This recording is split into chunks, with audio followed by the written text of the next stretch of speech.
Before we go back into the history and look at some of the origins of the name Allah, I want just to play a short video,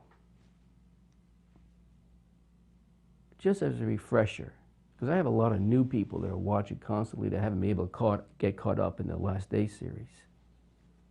I repeat, Islam is the seventh and the eighth beast.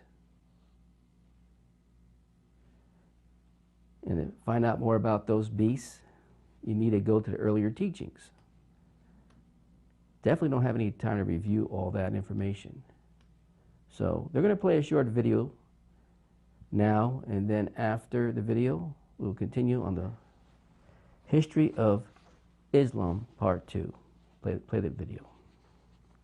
If you live in the West and are concerned with Islam and the Islamization of your country, this video has a message for you. What Islam is Not was published in the frontpagemagazine.com on April 21, 2008, and is an adaptation from a book written by Dr. Peter Hammond, Slavery, Terrorism, and Islam. What Islam is not. Islam is not a religion, nor is it a cult.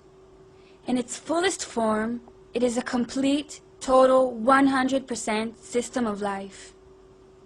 Islam has religious, legal, political, economic, social, and military components. The religious component is a beard for all of the other components. Islamization begins when there are sufficient Muslims in a country to agitate for their religious rights. When politically correct, tolerant, and culturally diverse societies agree to Muslim demands for their religious rights, some of the other components tend to creep in as well. Here's how it works. As long as the Muslim population remains around or under 2% in any given country, they will be, for the most part, regarded as a peace-loving minority and not as a threat to other citizens.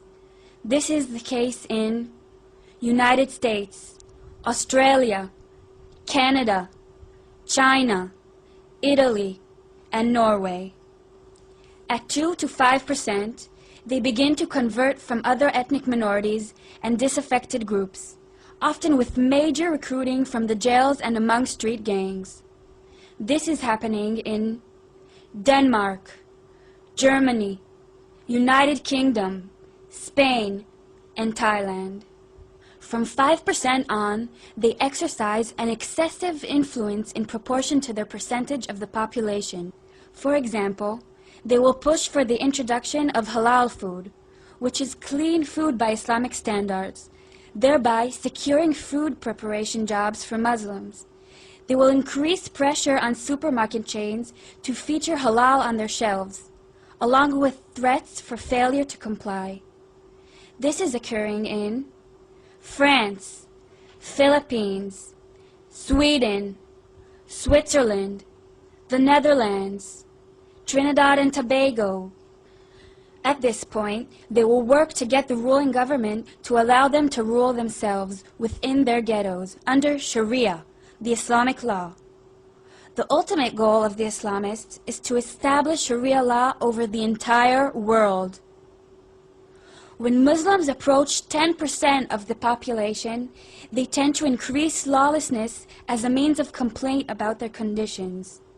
In Paris, we are already seeing car burnings. Any non-Muslim action offends Islam and results in uprisings and threats, such as in Amsterdam and in other Western cities, with opposition to Mohammed cartoons and films exposing Islam. Such tensions are seen daily, particularly in Muslim sections in Guyana, India, Israel, Kenya, and Russia. After reaching 20%, nations can expect hair-trigger rioting, jihad militia formations, sporadic killings, and the burnings of Christian churches and Jewish synagogues, such as in Ethiopia. At 40%, nations experience widespread massacres, chronic terror attacks, and ongoing militia warfare, such as in Bosnia, Chad, and Lebanon.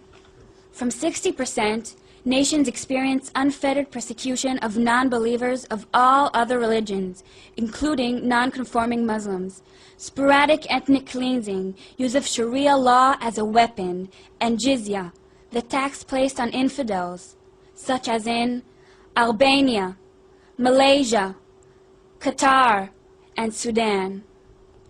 After 80%, expect daily intimidation and violent jihad, some state-run ethnic cleansing, and even some genocide, as these nations drive out the infidels and move toward 100% Muslim, such as has been experienced and in some ways is ongoing in Bangladesh, Egypt, Gaza, Indonesia, Iran, Iraq, Jordan, Morocco, Pakistan, Palestine, Syria, Tajikistan, Turkey, and United Arab Emirates. 100% will usher in peace of Dar el-Salam, the Islamic House of Peace.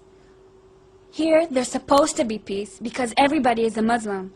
The madrasas are the only schools, and the Quran is the only word, such as in Afghanistan, Saudi Arabia, Somalia, and Yemen. Unfortunately, peace is never achieved, as in these 100% states. The most radical Muslims intimidate and spew hatred and satisfy their bloodlust by killing less radical Muslims for a variety of reasons. A quote from the book The Hajj by Leon Uris. Before I was 9, I had learned the basic canon of Arab life. It was me against my brother. Me and my brother against our father. My family against my cousins and the clan. The clan against the tribe. The tribe against the world. And all of us against the infidel. It is important to understand that in some countries with well under 100% Muslim populations, such as France, the minority Muslim populations live in ghettos, within which they are 100% Muslim, and within which they live by Sharia law. The national police do not even enter these ghettos. There are no national courts, nor schools, nor non-Muslim religious facilities. In such situations, Muslims do not integrate into the community at large. The children attend madrasas. They learn only the Quran. To even associate with an infidel is a crime punishable by death. Therefore, in some areas of certain nations, Muslim imams and extremists exercise more power than the national average would indicate. Today's 1.5 billion Muslims make up 22% of the world's population, but their birth rates dwarf the birth rates of Christians, Hindus, Buddhists, and Jews, and all other believers. Muslims will exceed 50% of the world's population by the end of this century.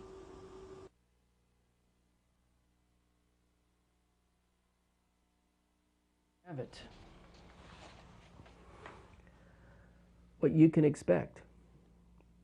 Well, that will never happen to the Western world. And to a certain extent, I believe that to be true.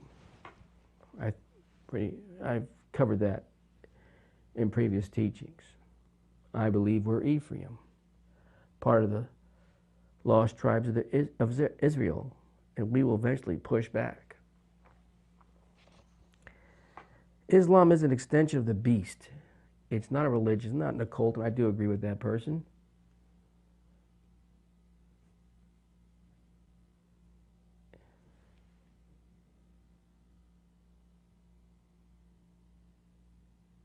In fact, I really don't believe in any system that's called religion. That's something man made up. But if you're going to use the terminology of religion, what I don't agree with is people not recognizing it's an ideology that calls itself a religion, and if you're going to use those terms, it's a false religion that worships a false God with false idols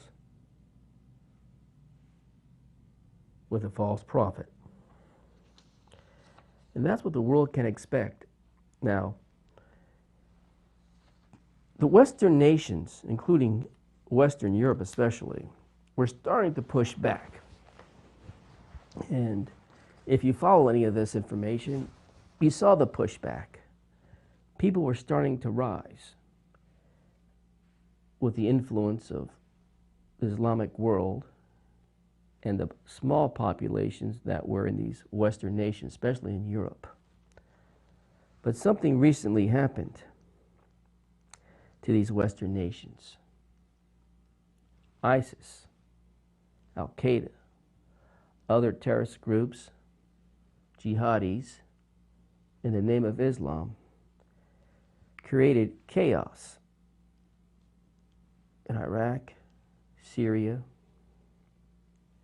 especially. That's what's been in the news for the last 2 years. And it created a wave, a huge wave of refugees. I don't think it's a coincidence. When the Western world started to push back, especially in Western Europe, the beast comes in and does its own version of pushback. And millions will migrate into these Western nations. And of course, some of these Western nations said, well, as soon as the Iraq war, and as soon as, not the Iraq war, the Syrian war, the civil war has come to its conclusion, we need to deport these people back to those countries where they came from. Good luck on that. Maybe you'll have a little bit of a success, but there's no way you're going to have most of those people going back to those countries. And what do you think is going to happen over the course of time with this new influx of an instant larger population of Muslims into these Western countries of Europe? Simple, one word: chaos. And what you saw there in that video, that's why I played the video. As their population in these countries grow, you saw 10%, you saw different percentages. And we've seen this happen. It is part of history now. Their demands change. If they don't get what they want, they take it by intimidation and force, if necessary. Well, we can't avoid it because in our country, United States of America, we have this Constitution, a First Amendment, in a Constitution that guarantees the right for all religions to practice what they believe in. And God gave this Constitution to the United States of America. And I've said this before, and I've aggravated some of you because you're a patriot first before you're a disciple with that mentality. I love my country, don't get me wrong. But I know my priorities and who I serve first. And I've said this before, and I've aggravated many people. God did not give us this Constitution. God allows us to have this Constitution. God allows a lot of things to take place. Men take a hold of it. They create what they want from it. And then if you read history, if you study history over the course of time, it completely changes eventually if you give it enough time. All you have to do is look at where some of the lost tribes went and settled in the Western European nations, Britain being one of them. Now, Britain is one of Joseph's sons, which carry promises. Did God give them their function of law too? And if their function of law was given by God, why did he give us something different? God allowed these systems to establish in our countries. And they're not perfect, by no means. Because if God gave us a constitution that allows false gods to be worshipped, then you have to question if God gave it in the first place. What aggravated God over and over and over in the Old Testament? I covered this in the Last Days series as we trace the moon god influence over the centuries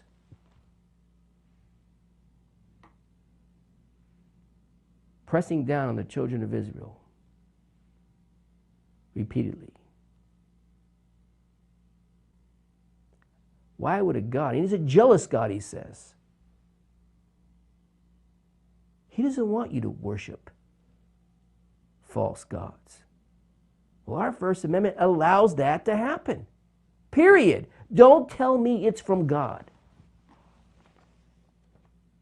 These are God-given rights. These are rights that God allows.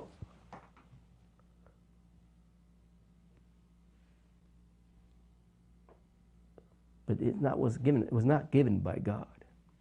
God allows a lot of things, and including he allowed Adam to sin. He could have created Adam and where he was a being that would not be ever tempted to fall into the sin that he did.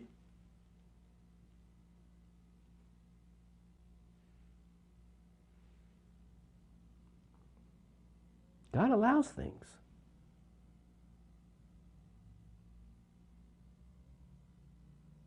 If you have your head on straight, realizing that you fall short,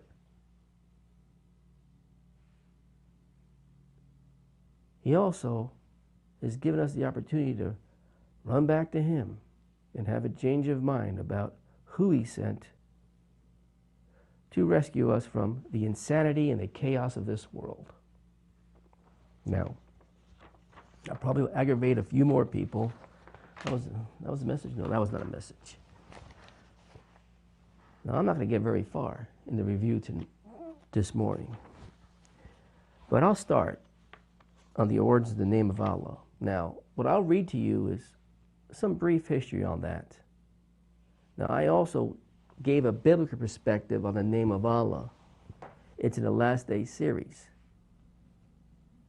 Somewhere in, I don't remember, but volume 4 or 5 or maybe 3. So go ahead and review it, because that will add additional information that's important to understand this Allah, this false belief that is the true God. It isn't. The word Allah comes from the compound Arabic word Al-I-L-I-L-A-H,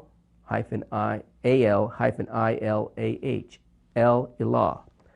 El is a definite article, the, and Allah is the Arabic word for God. So, for example, according to them, the God.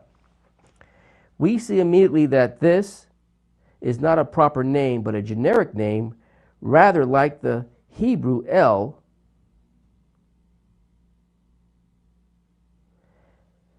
which, as we have seen, was used of any deity, and that Allah is not a foreign word, as it would have been if it had been borrowed from the Hebrew Bible, but it's a purely Arabic word.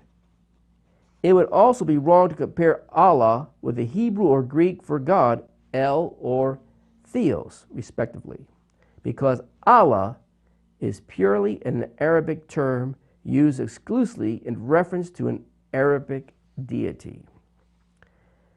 The Encyclopedia of Religion says Allah is a pre-Islamic name corresponding to the Babylonian Baal, B-E-L, or Baal. Allah is a pre-Islamic name. So Muhammad didn't invent anything new.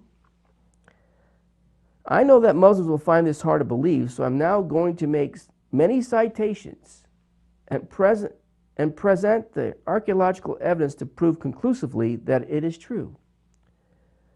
Though this data will be painful for many, it is necessary to face the truth. Facts are facts, and unless you are willing to desert all logic, reason, and common sense, and the evidence of your eyes, they must be faced. In Encyclopedia Britannica, it says Allah is found in Arabic inscriptions prior to Islam. In the Encyclopedia of Islam, the Arabs before the time of Muhammad, this is their encyclopedia, accepted and worshiped after a fashion a supreme God called Allah. Allah was known to the pre-Islamic Arabs. He was one of the Meccan deities, still from the Encyclopedia of Islam. Ilah appears to be pre-Islamic poetry. By frequency of usage, Al-Ilah was contracted to Allah, frequently attested to in pre-Islamic poetry. Now, Encyclopedia of the World Mythology and Legend says the name Allah goes back before Muhammad. And of course, I showed you in the Old Testament, way before even these,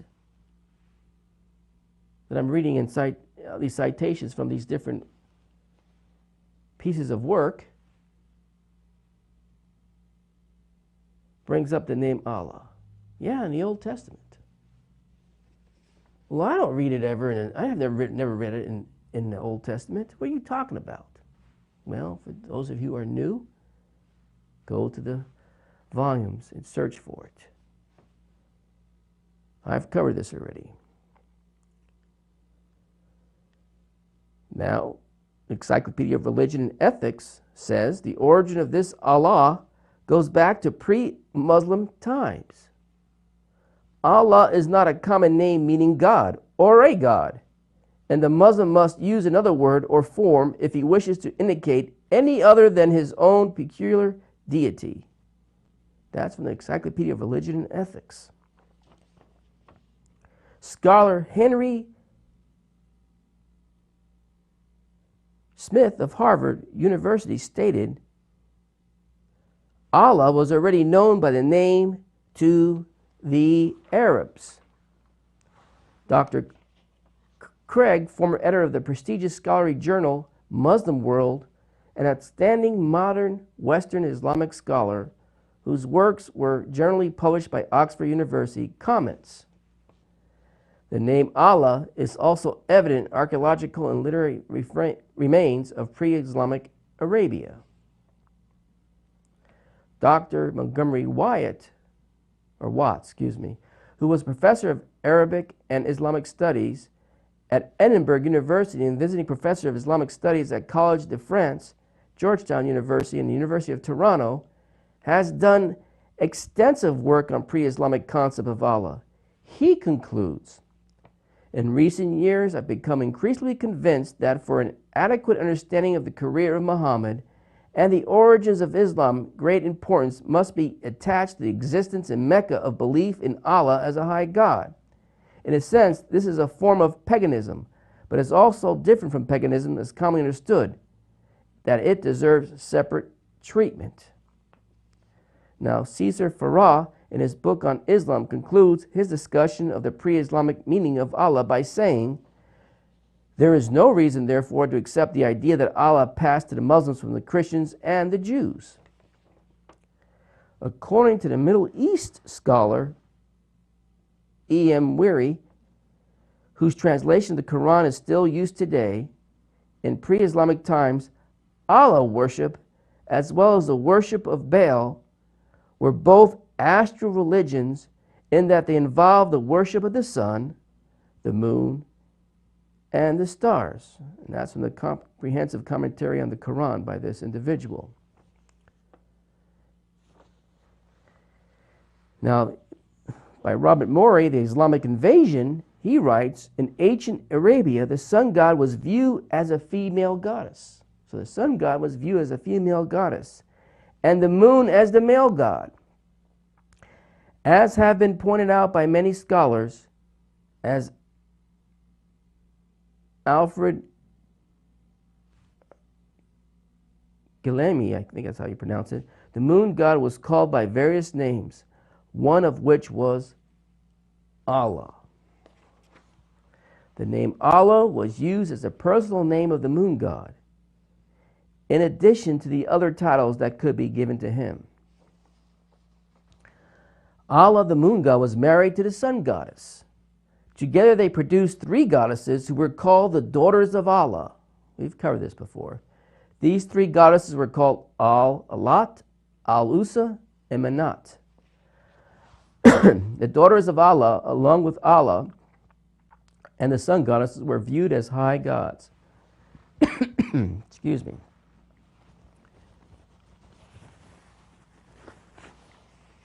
That is, they were viewed as being at the top of the pantheon of Arabian deities. I'll try to continue for a few more minutes. The daughters of Allah, along with Allah and the sun goddesses, were viewed as high gods. That is, they were viewed as being at the top of the pantheon of Arabian deities. The Encyclopedia of World Mythology and Legend records, along with Allah, however, they worshipped a host of lesser gods and daughters of Allah. This is all pre-Muhammad and also after Muhammad, but that didn't last for long.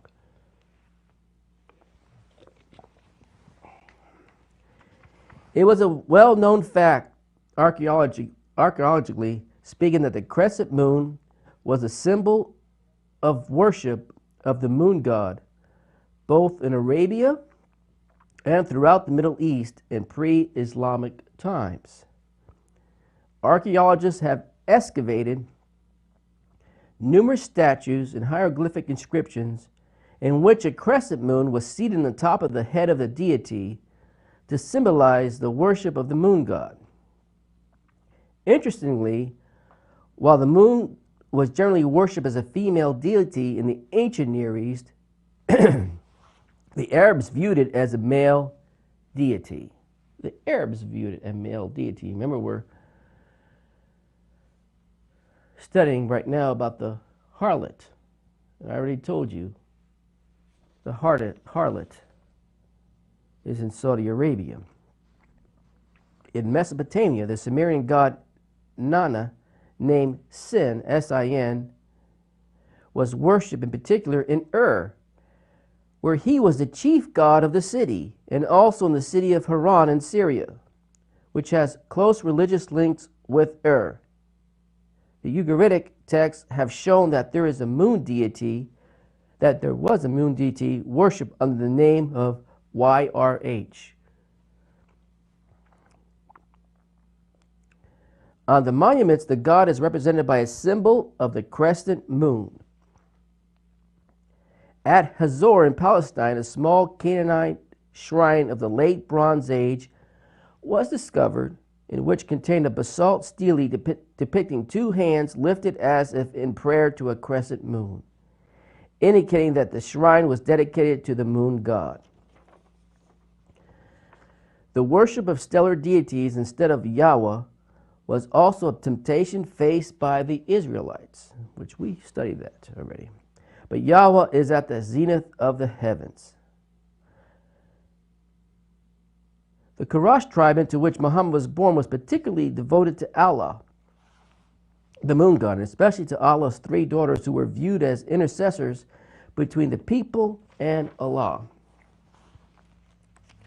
The worship of the three goddesses, Al-Lat, Al-Usa, and Manat, played a significant role in the worship at the Kaaba in Mecca. The first two daughters of Allah had names which were feminine forms of Allah. The literal Arabic name of Muhammad's father was Allah. His uncle's name was Obed Allah. These names reveal the personal devotion that Muhammad's pagan family had to the worship of Allah, the moon god. History proves conclusively that before Islam came into existence, the Sabians in Arabia worshipped the moon god Allah, who was married to the sun goddess. The moon god, we have also seen that it was a matter of common practice to use the name of the moon god in personal names in Muhammad's tribe. That Allah was a pagan deity in pre-Islamic times is incontestable. And so we must ask ourselves the question, why was Muhammad's God's name after a pagan deity in his own tribe? It is an undeniable fact that the Allah idol was set up at the Kaaba along with all the other idols of the time. The pagans prayed towards Mecca and the Kaaba because that is where their gods were stationed. Excuse me. It made sense to them to face in the direction of their God and pray, since that is where he was. Since the idol of their moon god Allah was at Mecca, they prayed towards Mecca. As we have seen, and as is acknowledged amongst all scholars of Middle Eastern religious history, the worship of the moon god extended far beyond Allah worship in Arabia. The entire Fertile Crescent was involved in moon worship. The data falls neatly in place, and we are able, therefore, to understand, in part, the early success Islam had amongst Arab groups that had traditionally worshipped Allah, the moon god. We can also understand, I'm trying to get to a certain point, we can also understand that the use of the crescent moon as a symbol of Islam, and which appears on dozens of flags of Islamic nations in Asia and Africa, and surmounts minarets and mosque roofs, is a throwback to the days when Allah was worshipped as the moon god in Mecca. Educated Muslims understand these facts only too well, better in fact than most Christians. Robert Morey recalls a conversation he had once. Here it goes. During one trip to Washington, D.C., I got involved in a conversation with a Muslim taxi driver from Iran. When I asked him, where did Islam attain its symbol of the crescent moon? He responded that it was an ancient pagan symbol used throughout the Middle East, that adopting this symbol had helped Muslims convert people throughout the Middle East. When I pointed out that the word of Allah itself was used by the moon god Colton in pre-Islamic Arabia, he agreed that this was the case. I then pointed out that the religion and the Quran of Mohammed could be explained in terms of pre-Islamic culture, customs, and religious ideas. He agreed with this. He went on to explain that he was a university-educated Muslim who, at this point in his life, was attempting to understand Islam from a scholarly viewpoint. As a result, he had lost his faith in Islam. The significance of pre-Islamic source of the name Allah cannot be overestimated. And that's his conversation with his taxi driver. What I'm trying to review, and what I'm trying to point out, even though I'm struggling this morning in reading this information to you, and I'm going to have to stop here because I can feel my voice is about ready to give, is as we study this harlot, this mystery Babylon religion,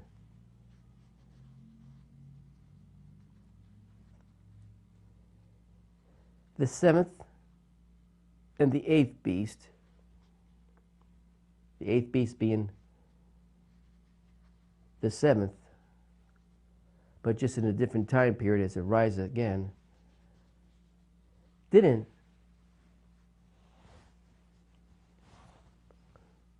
come from, even though remnants of this false religion, this false god Allah, was widespread